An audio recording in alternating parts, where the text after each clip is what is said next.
Hello students, welcome to my channel. I am Priyanka और आज हम करेंगे chapter 7 physiology and injuries in sports class 12 physical education, जो कि हम टर्म 2 के पर्सपेक्टिव से करेंगे। क्लियर? अब हम जान लेते हैं कि सबसे पहले इसमें कंटेंट, मतलब हम इस पूरे चैप्टर में मेन पार्ट क्या क्या पढ़ेंगे। Physiology factors determining the components of physical fitness, मतलब कौन कौन से फैक्टर्स है जो हमारे फिजिकल फिटनेस को डिटरमाइन करते हैं। Effects of exercise on cardio respiratory system, कौन कौन सी एक्सरसाइज है जो हमारे कार्डियो रेस्पिरेटरी सिस्टम को इफेक्ट करती है, कौन कौन सी एक्सरसाइज है जो हमारे मस्कुलर सिस्टम को इफेक्ट करती है। स्पोर्ट्स इंजरी, स्पोर्ट्स में इंजरी कौन सी लगती है, उसकी क्लासिफिकेशन, कॉजेज, प्रिवेंशन, और अगर लग जाती है तो treatment of injuries, then first aid, aims and objectives. तो आइए जान लेते हैं सबसे पहले स्पोर्ट्स फिजियोलॉजी क्या होता है। It is the study of how exercise and sports activity alerts function and structure of our body. इसका मतलब जो हम एक्सरसाइज कर रहे हैं या जो हम स्पोर्ट्स एक्टिविटी कर रहे हैं उसकी वजह से हमारी बॉडी के फंक्शन या हमारी बॉडी का स्ट्रक्चर कैसे चेंज हो रहा है, उस स्टडी को हम स्पोर्ट्स फिजियोलॉजी कहते हैं। ठीक है, उसके बाद नेक्स्ट हमारे पास जो मेन टॉपिक है वो फिजियोलॉजिकल फैक्टर्स डिटरमाइनिंग स्ट्रेंथ, मतलब ऐसे कौन कौन से फैक्टर्स हैं जो डिटरमाइन करता है कि हम कितने, हमारे अंदर कितनी स्ट्रेंथ है।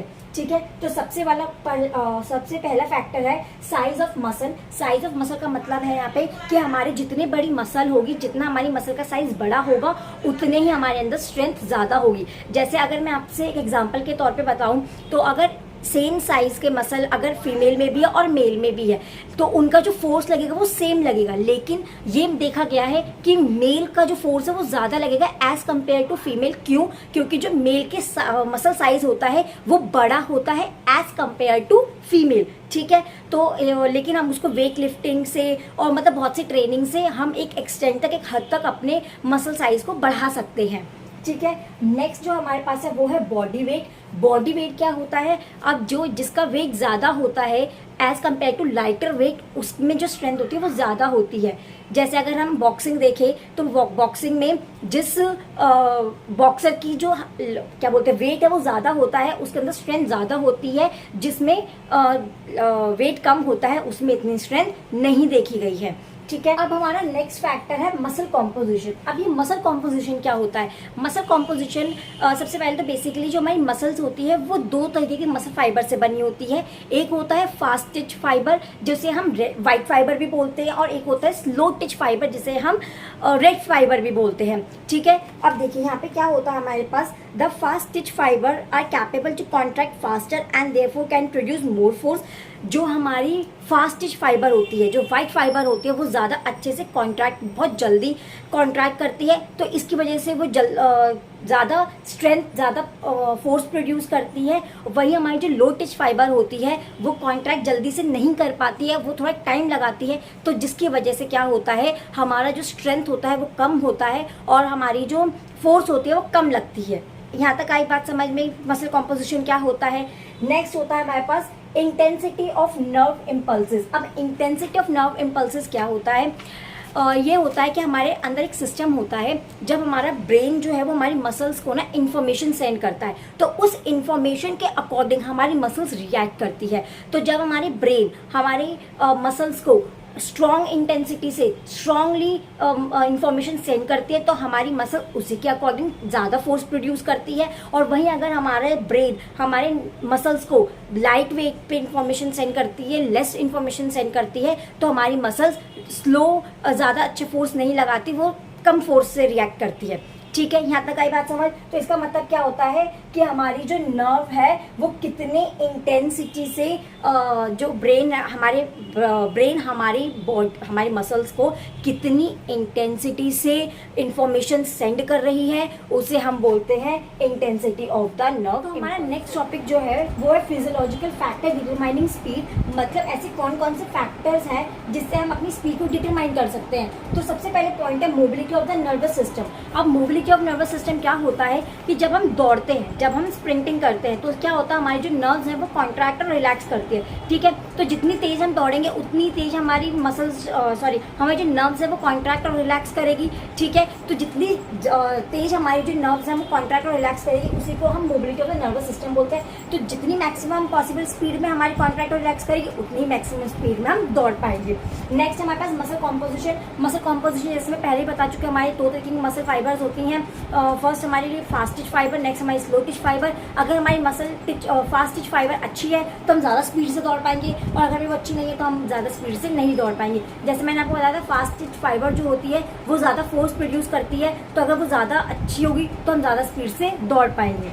नेक्स्ट हमारे पास एक्सप्लोसिव स्ट्रेंथ। अब एक्सप्लोसिव स्ट्रेंथ क्या होता है, जैसे हम एकदम से दौड़ते हैं, मतलब एकदम से दौड़ने के लिए हमें जो स्ट्रेंथ चाहिए वो हमारी अच्छी होनी चाहिए। तो वो हमारी कहाँ से होती है, मसल कॉम्पोजिशन। अगर हमारी मसल कॉम्पोजिशन अच्छी है तो ऑटोमेटिकली हमारी एक्सप्लोसिव स्ट्रेंथ भी अच्छी होगी। नेक्स्ट है हमारे पास फ्लेक्सिबिलिटी। अब फ्लेक्सिबिलिटी, जिस बॉडी में फ्लेक्सिबिलिटी फ्लेक्सिबल होगी वो अच्छे से दौड़ पाएगा, एज कम्पेयर टू जिसमें फ्लेक्सिबल कम होगा। अब जैसे पतला इंसान है, अगर उसमें फ्लेक्सिबल होते हैं, जो पतले लोग होते हैं वो फ्लेक्सिबल ज़्यादा होते हैं तो वो अच्छे से दौड़ पाएंगे, उनकी स्पीड अच्छी होगी। और जो मोटे इंसान होते हैं उनमें फ्लेक्सिबल कम होते हैं, वो फ्लेक्सिबल कम होते हैं, उनमें फ्लेक्सिबिलिटी कम होती है, तो वो अच्छे से नहीं दौड़ पाएंगे। तो नेक्स्ट हमारे पास है physiological factor determining endurance. Endurance का मतलब होता है कि एक स्पोर्ट्स हम कितनी देर तक कर पा रहे हैं, एक एक्टिविटी हम कितनी देर तक कर पा रहे हैं, तो उसके लिए क्या क्या फैक्टर्स होते हैं। Aerobic capacity. अब एरोबिक कैपेसिटी क्या होता है, एरोबिक कैपेसिटी होता है कि एक एक्टिविटी को परफॉर्म करने के लिए हमारी मसल्स को कितनी एनर्जी की ज़रूरत है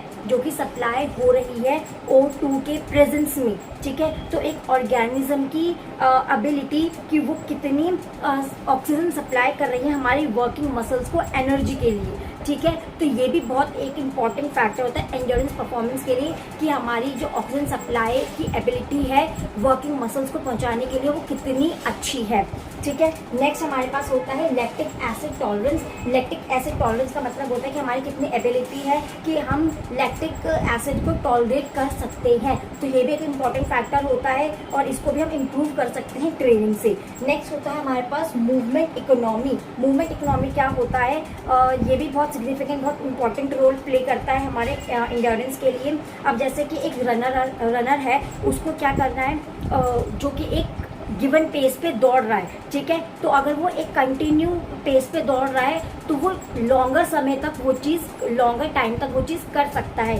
समझ गए, जैसे एक गुड टेक्निक जो होती है वो, अगर हम एंड्योरेंस में एक गुड टेक्निक कर रहे हैं तो हम एक स्पोर्ट्स में लंबे समय तक वो काम कर सकते हैं। ठीक है, जैसे अगर हम शुरुआत में ही पूरी एनर्जी एक ही बार में खपत कर देंगे, एक ही बार में खर्च कर देंगे, तो हम आगे जाकर हमारी बॉडी थक जाएगी और हम वो स्पोर्ट्स कर ही नहीं पाएंगे। तो इसमें क्या होता है मूवमेंट इकोनॉमी, कि आप एक कितनी कौन सी टेक्निक यूज़ करें जिससे कि आप एक स्पोर्ट्स को बहुत देर तक कर पाएँ। ठीक है, जिससे हमारी एनर्जी सेव रहे और हम उस स्पोर्ट्स को लंबे समय तक कर सकें। नेक्स्ट है हमारे पास मसल कॉम्पोजिशन। अब मसल कॉम्पोजिशन वही मैंने बताया था कि दो टाइप के मसल्स होते हैं, फास्ट टिच और स्लो टिच। लेकिन एंड्योरेंस के लिए, क्योंकि हमें एक स्पोर्ट्स को बहुत लंबे समय तक करना होता है, तो हमारे स्लो टिच फाइबर यहाँ पे ज़्यादा इंपॉर्टेंट है, वो हमारी अच्छी होनी चाहिए कि हम थोड़ी हमारी जो स्लो टिच फाइबर है, क्योंकि वो ज़्यादा एकदम से फोर्स प्रोड्यूस नहीं करता, तो जो हम थोड़ा फोर्स प्रोड्यूस करेगा तो हम लंबे समय तक एक स्पोर्ट्स को कर पाएंगे। हमारे पास फिजियोलॉजिकल फैक्टर्स डिटरमाइनिंग फ्लेक्सिबिलिटी, मतलब हम अपनी फ्लेक्सिबिल, ऐसे कौन कौन से फैक्टर्स हैं जिससे हम जान सकते हैं कि हमारे अंदर फ्लेक्सिबिलिटी कितनी है। फर्स्ट है हमारे पास मसल स्ट्रेंथ। मसल स्ट्रेंथ मतलब हमारे अंदर इतनी मसल स्ट्रेंथ तो होनी ही चाहिए जिससे कि हम एक मूवमेंट कर पाए, अपनी बॉडी को हिला डुला पाए, मूवमेंट कर पाए। ठीक है, तो वो फर्स्ट है हमारी मसल स्ट्रेंथ। देन हमारा जॉइंट स्ट्रक्चर। अब जॉइंट स्ट्रक्चर बहुत मैटर करता है क्योंकि हमारी बॉडी फ्लेक्सिबल, मतलब हम कितना घूम रहे हैं, हमारे जॉइंट्स पे भी मैटर करता है कि हमारे जॉइंट्स कितने ज़्यादा फ्लेक्सिबल हैं हमारी बॉडी को मूव करने के लिए। ठीक है, नेक्स्ट हमारा age and gender. Age and gender भी हमारा एक बहुत इंपॉर्टेंट रोल प्ले करता है। जैसे कि हमें पता है कि जैसे हमारी एज बढ़ती जाती है तो हमारे अंदर जो फ्लेक्सिबिलिटी है वो कम होती जाती है। लेकिन जो ह्यूमन बॉडी है वो ट्रेनेबल है, तो क्या कर सकते हैं हम, टाइम से ट्रेनिंग करके स्ट्रेंथ और एंड्योरेंस को बढ़ा सकते हैं, जिससे हमारी फ्लेक्सिबिलिटी भी अच्छी हो जाएगी। ठीक है, तो ये देखा गया है कि females tends to be more flexible than males, मतलब फीमेल्स में ज्यादा फ्लेक्सिबिलिटी होती है देन मेल्स में। ठीक है, नेक्स्ट है हमारे पास प्रीवियस इंजरी। अब प्रीवियस इंजरी मतलब अगर हमारी कोई कनेक्टिव टिश्यू में इंजरी हो गई है जिसकी वजह से हमारी जो मसल्स है वो थिक हो जाएगी और हमारी फ्लेक्सिबिलिटी पे असर पड़ेगा। ठीक है, नेक्स्ट हमारे पास स्ट्रेचेबिलिटी ऑफ मसल्स। अब हमारी जो मसल्स है अगर वो स्ट्रेचेबल है, मतलब हम जितना स्ट्रेच करेंगे तो वो हमारी क्या होगी, हमारी फ्लेक्सिबिलिटी पे भी असर डालेगी। कि if muscles are not regularly stretch, अगर हम मसल को रेगुलरली स्ट्रेच नहीं करेंगे तो वो हमारे टाइम से छोटी होती जाएगी और फाइनली हमारे मूवमेंट को रिस्ट्रिक्ट कर देगी और हमारी फ्लेक्सिबिलिटी भी कम। Effects of exercise on cardio respiratory system, मतलब हमारी एक्सरसाइज करने से क्या इफेक्ट पड़ता है कार्डियो रेस्पिरेटरी सिस्टम। अब कार्डियो रेस्पिरेटरी सिस्टम का मतलब होता है हमारे हार्ट और लंग से, कि हमारे जो हार्ट और लंग्स का जो काम होता है वो एक्सरसाइज करने से कैसे इफेक्ट होता है। ठीक है, तो अगर हम रेगुलर एक्सरसाइज करेंगे तो सबसे पहले increase in the size of heart. ये जो मैंने साइंस बना रखे हैं ये इंक्रीज और डिक्रीज के हैं, मैं यहाँ पे लिख कर देती हूँ, इंक्रीज और डिक्रीज। ठीक है, तो इसका क्या मतलब है कि अगर हम रेगुलर एक्सरसाइज करेंगे तो हमारा हार्ट का जो साइज है वो इंक्रीज होगा, मतलब हमारे हार्ट में भी मसल्स होती हैं, तो अगर हम रेगुलर एक्सरसाइज करेंगे तो हमारे हार्ट की मसल्स भी इंक्रीज होंगी। Decrease in the resting heart rate, जो हमारा रेस्टिंग हार्ट रेट है वो डिक्रीज होगा, हमारा ब्लड फ्लो अच्छा होगा, हमारा इंक्रीज होगा, मतलब हमारे जो ब्लड की बहने की क्षमता है वो भी अच्छी होगी। नेक्स्ट हमारा ब्लड प्रेशर कम होगा और बीपी कम होगा। नेक्स्ट हमारा ब्लड वॉल्यूम इंक्रीज होगा। ब्लड वॉल्यूम का मतलब होता है अगर हमारे खून की कमी है तो वो बढ़ेगी रेगुलर एक्सरसाइज करने से, और हमारा जो रेस्पिरेशन रेट है वो कम होगा। नेक्स्ट हमारा एंड्योरेंस अच्छा होगा। एंड्योरेंस हम पीछे पढ़ चुके हैं, हमारा एंड्योरेंस इंक्रीज होगा और हमारे लंग्स के काम करने की जो एफिशिएंसी है वो भी हमारी इंक्रीज हो। अब नेक्स्ट है effects of exercise on muscular system, मतलब हमारे मसल्स में क्या इफेक्ट पड़ेगा अगर हम रेगुलर एक्सरसाइज करेंगे। ठीक है, तो सबसे पहले change in shape and size of muscles. अगर हम रेगुलर एक्सरसाइज करते रहेंगे तो जो हमारी मसल की शेप और साइज है वो चेंज होगी, मतलब अच्छे से बिल्ड होंगी। ठीक है, muscles remain in tone position. अगर आपने देखा होगा जो एक रेगुलर एक्सरसाइज जिम वाला बंदा होता है उसकी जो बॉडी होती है वो बहुत ज्यादा टोन होती है। ठीक है, बिकॉज क्योंकि रेगुलर एक्सरसाइज करने से हमारी मसल जो है वो टोन पोजीशन में रहती है। नेक्स्ट है डिलेज फैटीग, मतलब जो थकान होती है वो भी हमारी खत्म हो जाती है। कैसे, जैसे जो बंदा न्यू एक्सरसाइज करना शुरू करेगा तो उसको थकान जल्दी हो जाएगी। क्यों होगी, क्योंकि जो लैक्टिक एसिड है वो जल्दी से प्रोड्यूस हो जाता है और हमारी बॉडी में थकान महसूस होती है। लेकिन अगर हम रेगुलर एक्सरसाइज करेंगे तो हमारे जो थकान है, जो फैटिग है वो डिले हो जाएगा। ठीक है, नेक्स्ट है non functioning fibres become active, मतलब जो नॉन फंक्शनिंग फाइबर्स है, जो हमारे बॉडी में नॉन फंक्शनिंग मसल्स होते हैं जो काम नहीं कर रहे होते, रेगुलर एक्सरसाइज से वो भी एक्टिव हो जाते हैं, वो भी अपना काम करना शुरू कर देते हैं। नेक्स्ट है बॉडी पोस्चर रिमेन करेक्ट, तो रेगुलर एक्सरसाइज करने से हमारी बॉडी जो हमारे मसल्स है वो टोन रहेंगे, हमारे मसल्स शेप और साइज में आएंगे, तो जिसकी वजह से हमारा जो बॉडी का पोस्चर है वो भी क्या रहेगा, करेक्ट रहेगा, एकदम सही रहेगा। नेक्स्ट है controls extra fat, regular exercise करने से हमारा जो फैट एक्स्ट्रा फैट है वो कंट्रोल में रहता है। फॉर्मेशन ऑफ मोर कैपिलरीज, हमारी जो कैपिलरीज है वो ज्यादा फॉर्म होने लग जाती है, मतलब क्या होता है कि हमारा जो मसल्स का कलर है वो चेंज होने लग जाता है, तो हमारी जो कैपिलरीज हैं वो और ज्यादा फॉर्म होने लग जाती है, जिससे हमारा ब्लड सर्कुलेशन अच्छा हो जाता है। नेक्स्ट है इंक्रीजेज फूड स्टोरेज, मतलब अगर हम रेगुलर एक्सरसाइज करेंगे तो हमारे जो फूड स्टोर करने की क्षमता है वो भी बढ़ जाती है, तो टाइम आने पे जो हमारा फूड होता है वो भी यूज होने लग जाता है और हम ज्यादा खाना खाने लगते हैं। तो नेक्स्ट टॉपिक है हमारा स्पोर्ट्स इंजरी। अब स्पोर्ट्स इंजरी क्या होता है, It is a common in the field of sports. During practice, training or competition, any player can be injured. देखिए, इंजरी मतलब चोट तो किसी को भी लग सकती है प्रैक्टिस के दौरान या फिर वो ट्रेनिंग के दौरान या कंपटीशन के दौरान अगर गिर पड़ गया इंसान तो वो ऑब्वियसली उसको चोट लग जाएगी, तो वही हमारी कहलाती है स्पोर्ट्स इंजरी। मतलब खेलते वक्त, प्रैक्टिस करते वक्त, ट्रेनिंग करते वक्त, कंपटीशन के वक्त अगर किसी इंसान को चोट लग जाती है तो वो क्या कहलाती है, हमारी sports injury. It is natural to get injured ये तो नेचुरल यार, इंजर्ड कोई भी हो सकता है, कोई इतना परफेक्ट नहीं होता है कि भाई गिर पड़े ना या फिर उसको चोट ना लगे। ये नेचुरल कॉन्सेप्ट है कि भाई चोट किसी को भी लग सकती है। अब classification of sports injury.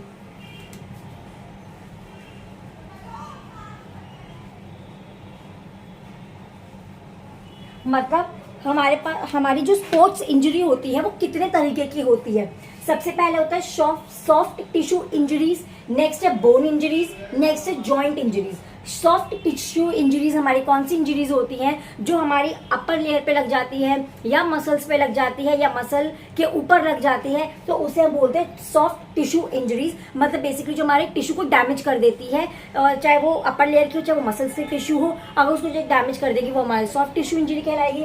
Next हमारी बोन इंजरीज। बोन मतलब जो हड्डियों पर हमारी चोट लग जाती है, फ्रैक्चर्स हो जाते हैं बोन पे जो लगती है, उसे हम बोन इंजरी बोलते हैं। नेक्स्ट हमारी जॉइंट इंजरीज। जॉइंट इंजरीज कौन सी होती है, जो हमारी जॉइंट्स पे लग जाती है। हमारा रिस्ट जॉइंट होता है, ये हमारी कोनी हो गई, ठीक है, हमारी नीज हो गई, हमारा शोल्डर हो गया, तो ये सारी जगह पे अगर जब हमारी चोट लग जाती है तो उसे हम जॉइंट इंजरीज बोलते हैं। तो अब हम डिटेलिंग में पढ़ेंगे कि सॉफ्ट टिश्यू इंजरीज कितने प्रकार की होती है, कितने टाइप की होती है और वो क्या। अब देख लेते हैं सॉफ्ट टिश्यू इंजरीज हमारी कितने टाइप की होती है। तो सबसे पहले होता है हमारा कॉन्ट्यूशन। कॉन्ट्यूशन क्या होता है, direct hit with or without any sports equipment can main cause of it is due to the minor accident। मतलब या तो हमें किसी स्पोर्ट्स इक्विपमेंट से डायरेक्ट हिट हो गया हो या उसके बिना भी हमारे को ये इंजरी कॉन्ट्यूशन हो सकता है। बेसिकली ये कॉन्ट्यूशन क्या होता है, जैसे हमारा ऊपर से हल्का सा छिल जाता है ना, जो अपर लेयर हमारी ऊपर से हल्की से छिल जाती है, रैशेस पड़ जाते हैं, ठीक है, कभी कभी उसमें से खून भी निकल जाता है, बच्चे जो छोटे बच्चे होते हैं गिर पड़ जाते हैं, तो उनका जो हल्का सा घुटना छिल गया, कोहनी छिल गई, उससे हम क्या बोलते हैं, कॉन्ट्यूशन। तो वो हमारे प्रैक्टिस के दौरान, ट्रेनिंग के दौरान भी हो सकता है। ट्रेनिंग के दौरान इंसान गिर गया, जैसे क्रिकेट खेलते वक्त इंसान गिर गया और उसकी ये जो एल्बो है वो छिल गई, यहाँ से उसको रैशेस पड़ गए, दैट इज कॉन्ट्यूशन। बेसिकली हमारी अपर लेयर जो छिल जाती है, ठीक है, वो माइनर एक्सीडेंट की वजह से भी हो सकता है, गिरना पड़ना, या फिर हमारे को इक्विपमेंट्स की वजह से भी लग सकती है, ठीक है। कॉन्ट्यूशन के बाद हमारा होता है स्ट्रेन। स्ट्रेन क्या होता है, it can mild as well as severe, it can be occur at any time during the practice और competition, it is caused by twisting और पुलिंग द मसल्स। मतलब जो स्ट्रेन होता है वो हमारा माइल्ड भी हो सकता है, हल्का भी हो सकता है और बहुत सीवियर भी हो सकता है, ठीक है। और ये कभी भी प्रैक्टिस के दौरान, कंपटीशन के दौरान हो सकता है। और ये कब होता है, जब हमारा हाथ ट्विस्ट हो जाता है या हमारी मसल पुल हो जाती है, ठीक है। जैसे हमने कोई भारी ऑब्जेक्ट उठा लिया, वेट लिफ्टिंग में लोग क्या करते हैं, बहुत बहुत भारी डंबल्स उठाते हैं, तो उनके हाथ जो होते हैं ट्विस्ट हो जाते हैं और उनके हाथ में दर्द बैठ जाता है, ठीक है। तो बेसिकली वो होता है हमारा स्ट्रेन, जो हमारा हाथ ट्विस्ट हो जाता है या फिर हमारी मसल्स पुल हो जाती है। नेक्स्ट है हमारा स्प्रेन। अब स्प्रेन क्या होता है, it is a ligament injury. ये एक लिगामेंट इंजरी है।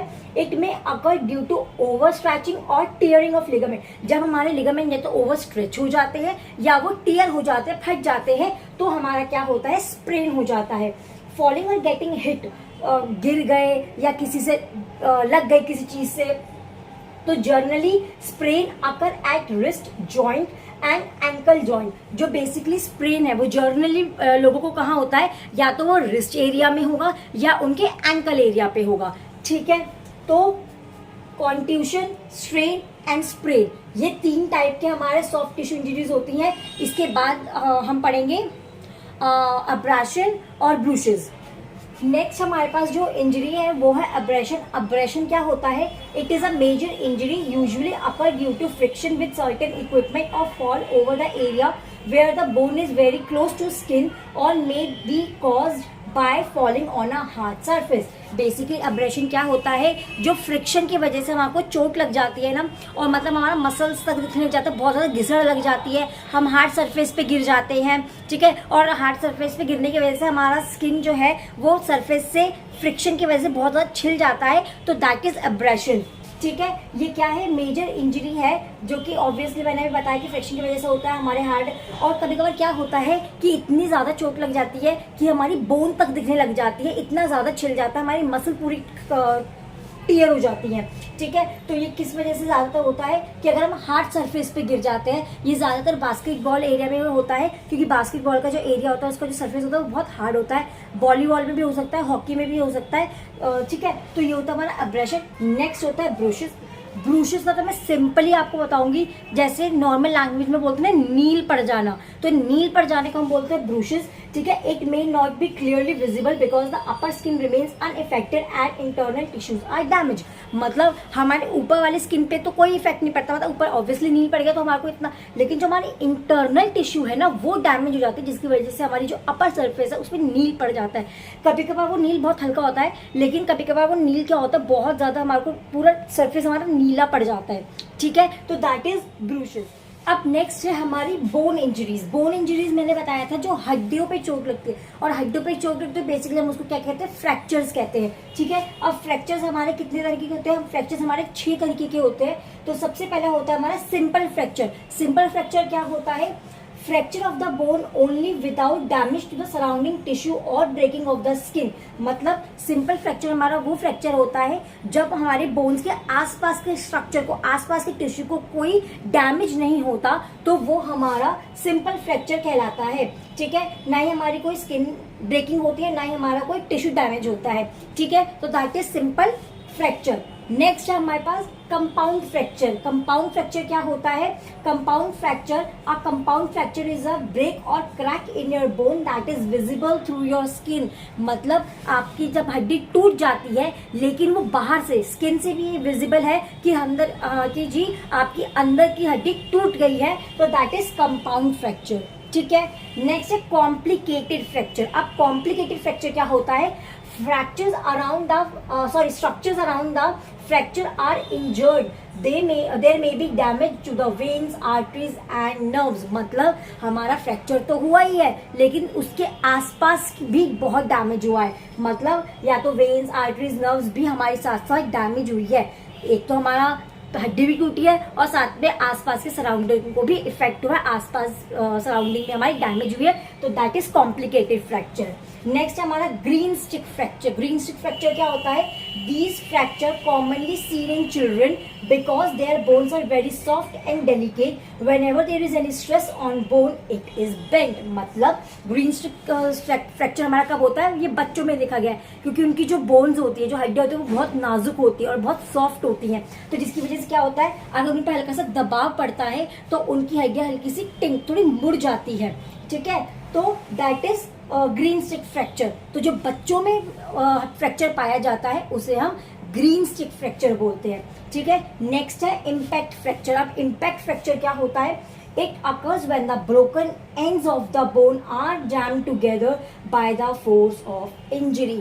मतलब हमें इतनी जोर की चोट लगी है कि दो हड्डियों के जो एंड्स है वो एक दूसरे में जैम हो गए हैं, तो दैट इज मतलब हड्डी तो टूटी गई, जैसे ये हड्डी इसके एंड्स है, ये तो टूटी गई, लेकिन टूटने के बाद एक इतनी जोर से हमारी इंजरी हुई है कि वो एक दूसरे में जैम हो गई, ठीक है। तो that is impact fracture. Next है हमारा कम्युनिटेड फ्रैक्चर। कम्युनिटेड फ्रैक्चर हमारा क्या होता है, when a bone is broken into 2 to 3 pieces it is possible in cycle races and motorcycle race. मतलब हमारी हड्डी तो टूटी, कभी होता है कि हमारी बेंट हो गई, एक में एक लॉक हो गई या बीच से टूट गई, लेकिन जब हमारी हड्डी के 3 से 4 पीस हो जाते हैं तो वो क्या होता है, हमारा कम्युनिटेड फ्रैक्चर, ठीक है। और ये ज्यादातर कब होता है, साइकिल रेस के दौरान या फिर मोटरसाइकिल रेस के दौरान, बाइक रेस के दौरान, ठीक है। तो यहाँ पे हमारा बोन इंजरीज का पार्ट भी कंप्लीट। हमारी जो इंजरी है और लास्ट वो है जॉइंट इंजरीज। जॉइंट इंजरीज क्या होती है,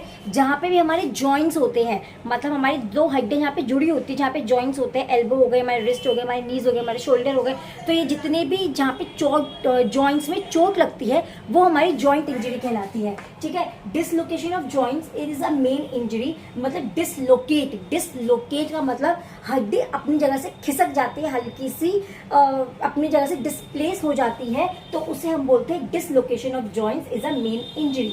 The player of basketball and football usually face dislocation of joints in their fingers and hands by striking the ball। तो ये ज़्यादातर क्या होता है, जो कौन से बास्केटबॉल और फुटबॉल प्लेयर्स जो होते हैं वो ज़्यादातर ये लोग डिसलोकेशन उनके फिंगर्स और हैंड में हो जाता है जब वो बॉल को स्ट्राइक कर रहे होते हैं। ठीक है, अब हमारे कितने टाइप के डिसलोकेशन हो सकते हैं। डिसलोकेशन ऑफ लोअर जॉ, मतलब लोअर जो जबड़े में जो हमारा डिसलोकेट हो जाता है, जब जैसे फोर्सफुली कोई चीज़ आके हमारे चिन एरिया पे लग गई और हमारा जो जॉ है वो डिसलोकेट हो गया। और ये ज़्यादातर कब होता है, जब हम अपना मुंह वाइडली ओपन करके रखते हैं और एकदम से चिन पे आके कोई चीज़ लगी और हमारा चिन जो है वो डिसलोकेट हो गया। नेक्स्ट है dislocation of shoulder joint. Shoulder joint से हमारा मतलब कि जब शोल्डर हमारा डिसलोकेट हो जाता है तो हमारा क्या होता है, dislocation of shoulder joint. Then होता है डिसलोकेशन ऑफ हिप जॉइंट, जब हमारा जो फेमर होता है वो सॉकेट से खिसक अलग हो जाता है, एंड ऑफ फेमर जो है वो सॉकेट से डिसलोकेट हो जाता है, तो that is hip joint dislocation. Next है हमारा रिस्ट का डिसलोकेशन। रिस्ट मतलब हमारी कलाई का डिसलोकेट। वो कब होता है, जैसे कोई रनर है वो भाग रहा है और वो लास्ट में होता है जब भागते भागते वो गिरते हैं एंड लाइनिंग पे, तो क्या होता है जब उनकी लैंडिंग गलत हो जाती है ना तो उनकी जो रिस्ट है वो डिसलोकेट हो जाती है। ठीक है, तो ये होता है हमारा जॉइंट इंजरी। अब हमारा नेक्स्ट टॉपिक जो है वो कॉजेज ऑफ स्पोर्ट्स इंजरी, मतलब हमारे को जो स्पोर्ट्स इंजरी होती है वो किस किस वजह से हो सकती है।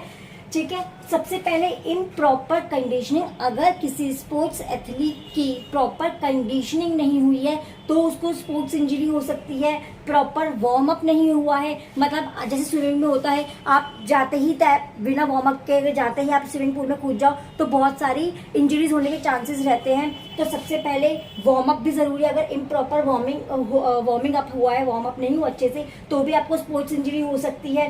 Unscientific way of training. Unscientific way of training का मतलब है कि आप कोई सी भी एक्सरसाइज कर रहे हैं, कुछ भी कर रहे हैं बिना किसी थॉट के कि भैया अगर आपका स्पोर्ट्स कुछ है और आप कोई भी एक्सरसाइज कर रहे हैं तो वो नहीं चलेगा, आपको इंजरीज हो सकती हैं। नेक्स्ट है no use of protective equipments. अगर आप प्रैक्टिस करते वक्त या कॉम्पिटिशन के वक्त आप जो इक्विपमेंट्स है जो आपको प्रोटेक्ट करता है अगर आप वो यूज नहीं कर रहे हैं तो भी आपको इंजरीज हो सकती हैं। Carelessness during the game. अगर आप केयरफुली नहीं खेल रहे हैं तो भी आपको इंजरी हो सकती है। Over use of muscle. अगर आप मसल्स को ज़्यादा यूज़ कर लेंगे तो भी आपको इंजरी हो सकती है। एग्जाम्पल के तौर पे अगर ABCD 2 आपने मूवी देखी होगी तो उसमें श्रद्धा कपूर क्या कहते हैं डांस के दौरान पे बहुत ज़्यादा मतलब कि प्रैक्टिस करते सब थक के बैठ जाते हैं तो वो बार बार बोलते चलो प्रैक्टिस करते हैं, लेकिन वरुण धवन उसको मना भी करता है लेकिन वो मानती नहीं है और फिर क्या होता है उसको इंजरी हो जाती है और वो व्हील चेयर पे आ जाती है। ठीक है, नेक्स्ट है लैक ऑफ फिटनेस। अगर आप में फिटनेस की कमी है तो भी आप में इंजरी हो सकती है। और अगर स्पोर्ट्स फैसिलिटीज भी कम है तो भी क्या हो सकता है, स्पोर्ट्स इंजरी हो सकती है। अब इसको प्रिवेंशन के तरीके से क्या हम इसको कैसे रोक सकते हैं। ठीक है, देखिए आपको इतना ज़्यादा डीपली याद करने की जरूरत नहीं है, आप कॉजेज याद कर लीजिए और बस उसी का उल्टा आप प्रिवेंशन के लिए याद करिए। आपको इतना टाइम इसमें देने की जरूरत नहीं है। ठीक है, जैसे इम्प्रॉपर कंडीशनिंग, तो इसकी प्रिवेंशन क्या है, आप प्रॉपर कंडीशनिंग कर लीजिए। इम्प्रॉपर वार्मिंग अप, आप प्रॉपर वार्म अप कर लीजिए। स्विमिंग से पहले अच्छा वार्म अप कर लीजिए, किसी भी कंपटीशन से पहले, किसी भी स्पोर्ट्स से पहले आप अच्छा वार्म अप कर लीजिए।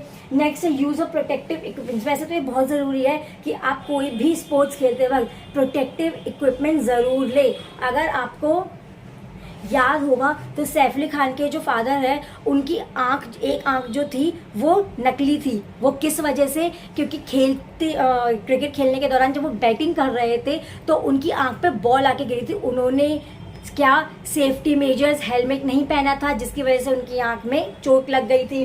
तो दैट इज प्रोटेक्टिव इक्विपमेंट्स। ठीक है, प्रॉपर टेक्निक, सही टेक्निक से खेलना चाहिए।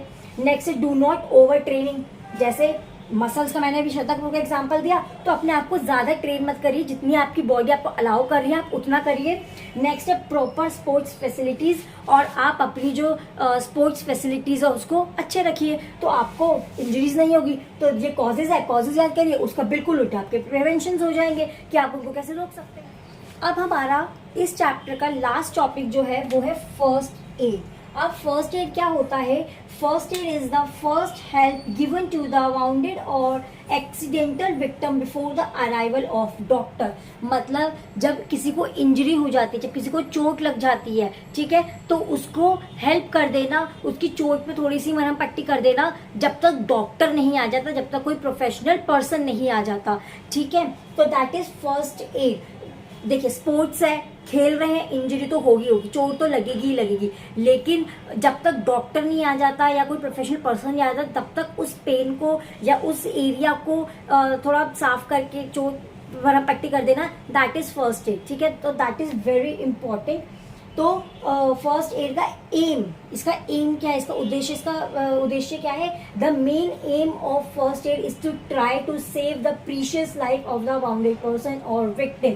फर्स्ट एड का एम क्या होता है कि वो किसी बंदे की प्रीशियस लाइफ को सेव कर सके। जाहिर सी बात है कि इंजरी लग गई और अगर उसका खून बहुत बह रहा है या कुछ ज़्यादा इंजरी हो गई है, तो अगर हमारे पास फर्स्ट एड बॉक्स होगा तो हमारे पास चांस होगा कि हम उस बंदे की लाइफ को सेव कर पाए फर्स्ट एड देके, ठीक है। तो ये इसका एम है। और ऑब्जेक्टिव इसके क्या क्या होते हैं? टू प्रिजर्व लाइफ, जैसे मैंने बता दिया, लाइफ को प्रिजर्व करके रखना। To elevate pain and suffering, मतलब कि पेन और सफरिंग को एलिवेट करना। देखिए अगर छोटी मोटी चोट है तो फिर भी एक टाइप के लिए दर्द सहन हो जाता है, लेकिन जैसे डिसलोकेशन हो गया या फ्रैक्चर हो गया तो वो बहुत ज़्यादा ही पेनफुल होता है, तो उसको एलिवेट्स करता है। नेक्स्ट है टू प्रमोट रिकवरी, रिकवरी को प्रमोट करता है। और to prevent the condition from worsening, मतलब उस चोट को और भी गंदा हो, जैसे अगर कहीं चोट लग गई और हमने उस पर थोड़ा दवाई लगा दी, कुछ कर दिया, कॉटन लगा के रख दिया, तो वो क्या होगा, वो और भी वर्स होने से बच जाएगा, वो इन्फेक्ट नहीं होगा एरिया, जब तक डॉक्टर आके उसको अच्छे से देख नहीं लेता, ठीक है। तो ये हमारे ऑब्जेक्टिव है। यहाँ पे मेरा चैप्टर खत्म होता है। आई होप आपको मेरा समझाया हुआ समझ आया हो, तो प्लीज़ मेरे को कमेंट करके बताइएगा कि मैंने कैसा आप लोगों को समझाया है। और अगर आपको मेरी वीडियो अच्छी लगे तो please like, comment, share and subscribe to my channel.